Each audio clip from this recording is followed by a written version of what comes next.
मसीह खुदावंद के जलाली और कुद्दूस नाम में आपको सलाम अर्ज़ करता हूँ। मुझे उम्मीद है आप सब सलामत होंगे, खुश होंगे, मसीह में और उसके ईमान में तरक्की कर रहे होंगे। आज जो बात मैं आपको बताना चाहता हूँ, मसीही ईमान के अंदर आपकी कदर व कीमत क्या है, आपकी इज़्ज़त, आपकी खुशी, आपकी तरक्की, आपका मुकाम खुदावंद में क्या है और उसको क्या समझा जाना चाहिए। मेरे जीजों, याद रखें कि बाइबल मुकद्दस में लिखा है कि तुम अपने नहीं बल्कि कीमत से ख़रीदे गए हो। एक कहानी मैंने सुनी, दिल को लगी, बहुत खूबसूरत कहानी, वो मैं आपको सुनाना चाहता हूँ। एक शख्स बहुत अमीर आदमी था और वो बाज़ार में से गुज़र रहा था, साथ उसका नौकर था जो गाड़ी चला रहा था।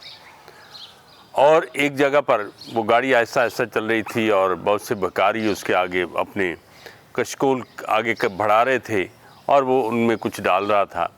और एक जगह पर जाकर उसने गाड़ी को रोक दिया, गाड़ी को रोकने का हुक्म दिया और रुक गया। और एक भिखारी जिसने अपना प्याला उसके आगे बढ़ाया था, उस प्याले को देखकर वो अमीर आदमी गाड़ी से बाहर निकला और उस भिखारी से कहता है कि ये प्याला मुझे दे दे। भिखारी ने कहा कि साहब, आप इस प्याले को क्या करेंगे? इसमें मैं भीख मांगता हूँ, इसमें चाय भी बना लेता हूँ, इसमें कभी कभी खाना भी डलवा लेता हूँ, तो ये मेरा काम चला रहा है। तो साहूकार कहता, मैं इसके आपको 2000 रुपया देता हूँ। उसने कहा, नहीं साहब, ये मेरे पास ही रहने नहीं। उसने कहा, चलो मैं आपको इसका 5000 दे देता हूँ।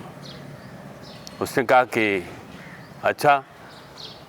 अब उसको शायद ये समझ आ रही थी कि अब ये काफ़ी रकम है, ये ले लेना चाहिए और प्याला ले लेंगे 10-20 रुपए का।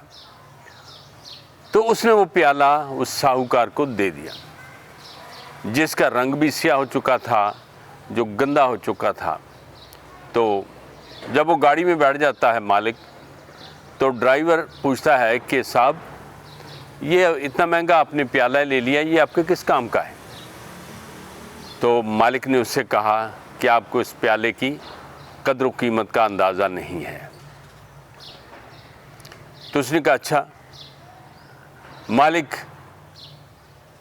उसको गौर से देखने के बाद उसने जेब से एक चाबी निकाली और उसको खुरचना शुरू किया। जब उसने उसको थोड़ा सा खुरचा तो अंदर से सोने की चमक निकली। तो उसने ड्राइवर को दिखाया कि ये देखिए, ये प्याला है, इसके अंदर क्या है जिसकी वजह से मैंने ख़रीदा, ये प्याला लाखों का है। मालिक घर ले गया, उसने उसको खूब साफ़ किया, उसने खुरच कर उसकी मैल कुचैल निकाली। और जब वो चमक रहा था तो मालिक उसको देखकर खुश हो रहा था, क्योंकि वो प्याला मालिक के हाथ में चला गया था। उसने फिर ड्राइवर को बताया कि ये खो चुका था, अब ये मुझे मिला है, मुशर्रफ बेटे की तरह, उस खोए हुए दिरहम की तरह, उस खोई हुई भेड़ की तरह ये प्याला मुझे मिला है और अब मैंने इसको साफ़ किया। मेरे जीजों, याद रखें कि जब हम यीशु के नहीं थे, जब हमें इब्लीस ने चुरा लिया था, इब्लीस के हाथ में थे, ना हमारी कोई शक्ल सूरत थी, ना हमारा वजूद था, हम गंदे मंदे थे।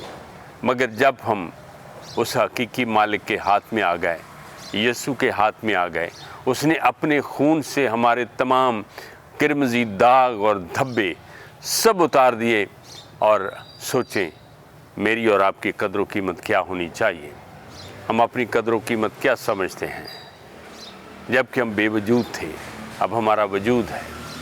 पहले हम कुछ भी ना थे, यीशु के वसीले से अब हम खुदा के फर्जंद कहलाते हैं। आज की इस छोटी सी गुफ्तगू को अपने पास रखना, सोचना कि मेरी कद्र कीमत क्या है। जब मैं अपने हकीकी मालिक यीशु के हाथ में हूँ, तो मुझे अपने अंदर क्या महसूस करना चाहिए, अपने मुकाम को समझना है। खुदावंद आपको बरकत दे।